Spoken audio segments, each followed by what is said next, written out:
Hey, come see us on tour. We'll be in Duluth, Georgia, right outside of Atlanta, Jacksonville, Florida, Tempe, Arizona, and Burbank, California. Go to jimmydore.com for a link for those tickets. So Bernie Sanders just went on Theo Vaughn's podcast. Did you see that? He's got the same glasses as Schumer, I just realized. The Chuck Schumer excitement look.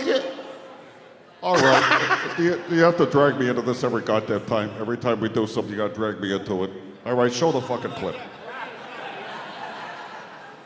So here they ask him, here we go. You know, I ran in 16, I ran against Hillary Clinton, and I ran in 20. Yeah, I remember, and I felt like you didn't get treated fairly, to be honest with you. And that's what happens when you take on the establishment. So what happened is we won the first 3 primaries, and then the establishment got very, very nervous, and there were a whole lot of candidates in the Democratic primary. And they said, hey, it'd be a good idea if you all dropped out, that Joe Biden be the one candidate. People rallied around him. And do they call? Is there a call that you get, and it's like you're not going to move forward? Is it just like news articles? Like how does the establishment Well, what happens work? is I won the popular vote in Iowa. I won the New Hampshire primary. I won the Nevada primary, and those were the first 3. And then front pages of the New York Times, Democratic establishment very nervous. Bernie Sanders could win the whole. We were doing very well in the polls. And you know, I think behind the scenes, people thought, you know, there were like 15 different candidates.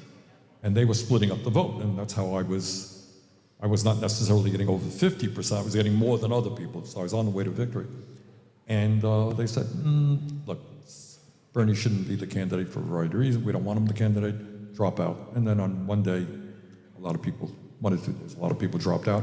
Except for Elizabeth Warren, which he leaves that part out of the story because he doesn't want to be called a sexist again, but that's exactly what happened. Everybody else dropped out except Elizabeth Warren to split the progressive vote, and then they all rallied behind Joe Biden, and he's still a fucking cuck because he won't tell you the truth about what happened.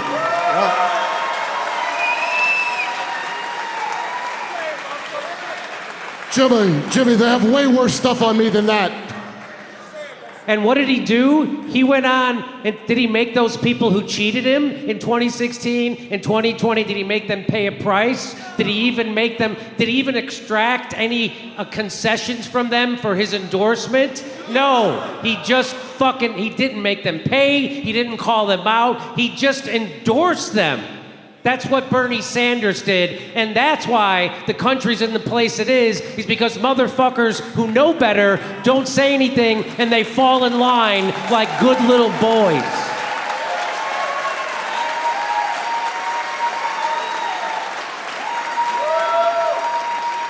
That guy was filling stadiums. He could have told those people to get in the streets. He could have told those people to shut shit down like the truckers did in Canada. He could have said, let's make fucking a ruckus on the Democratic Party. Let's make them get rid of corporate money. Let's make them get rid of super delegates. Let's make them get rid of all this shit, or I ain't fucking endorsing them. And he didn't do any of it. Jimmy, have you never been blackmailed before? It's called blackmail. It's real rough to deal with. I have been falsely accused of a hashtag Me Too. Number 2? Nice new skirt there, Jimmy. What's that? Nice new skirt, Jimmy. Okay. So anyway, here, go ahead. What's in my defense? Fuck it. It's been moments past. So he's got some more to say. Hang on. It was Joe Biden and me, and Joe had a lot of support, and all these people came behind him. Do you think that our election process is still democratic? Do you think it's still... Yes and no. Yes and no. Yes, I mean you get to vote, but no, it doesn't fucking matter who you vote for. So yeah, we have the veneer. We have the veneer of a democracy. But he's actually going to agree. Watch this. Watch what he says. You know, you want to run for office. Can you? Yeah, you can. You've got a certain number of signatures. But if you're going to win, and I have 10 times more money than you do, I will beat you 95% of the time. Wow. I mean, that's a fact, right? Right, it's a fact. You'll beat me. Maybe if you're really an exceptional candidate and I'm a real idiot, you will beat me once in a while. But by and large, money people will win. So if you're asking me, are we a democracy? In one sense, we are. All right, you can run for office. You can raise your issues. On the other hand, in terms of who has the real power, money people do. And I use the term oligarchy. An oligarchy is a society where small numbers of very wealthy people control the economic and political life of the country. I think we are moving rapidly in that direction. I like how he says we are moving. We've been there for the last 40 goddamn years. Not only do they own the country, but they own you. Well, this is what's really disgusting about Sanders. He proved a lot of his critics right. I'm sure a lot of people in this room were Sanders people at one time. And if you remember, the Hillbots would always come at you and they would always say, you know what, he's pretending to be a revolutionary. Everyone who knows him in Washington says he's just another politician. He's just like anybody else. All this revolution stuff is branding. And he made us all look like schmucks because that's exactly who he turned out to be. If you want to just run on progressive issues, fine. Don't say you're running a revolution if you're not running a revolution, because you have people out there in the snow in New Hampshire giving money they did not have. Our friend Nick Cruz at RBN quit his job. He quit his job to go campaign for Bernie. You don't play with people's lives like that if you don't mean it. If you don't mean that, you don't say revolution or you're a scumbag. This guy is a scumbag. I have no patience for him.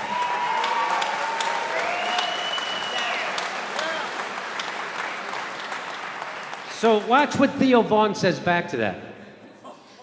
Yeah, I feel like to me, it feels like almost privatized communism in a way. Right. That's a very good point. It's an interesting way of looking at it.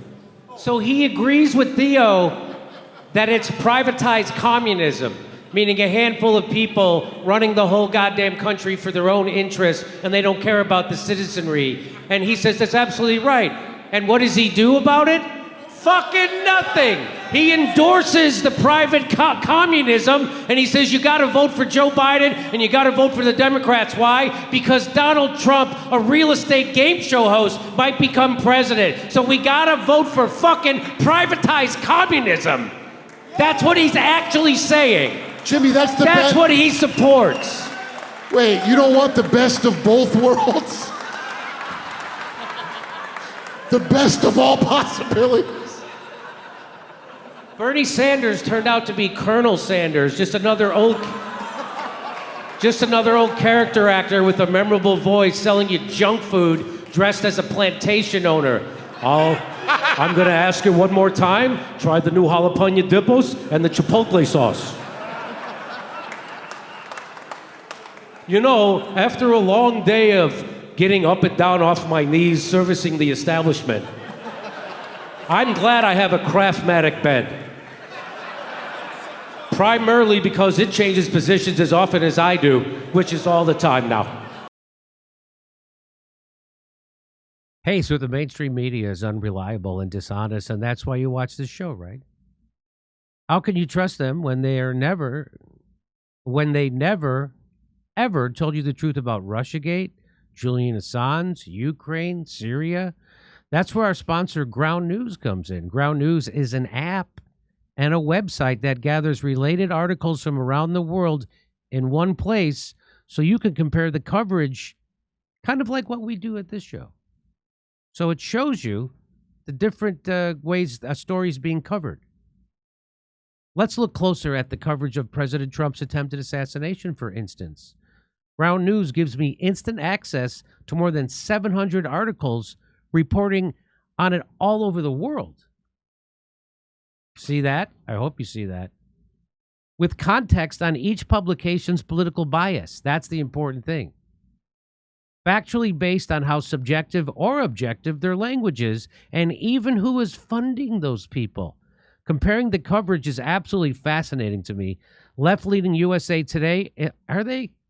I think they're corporate-leaning.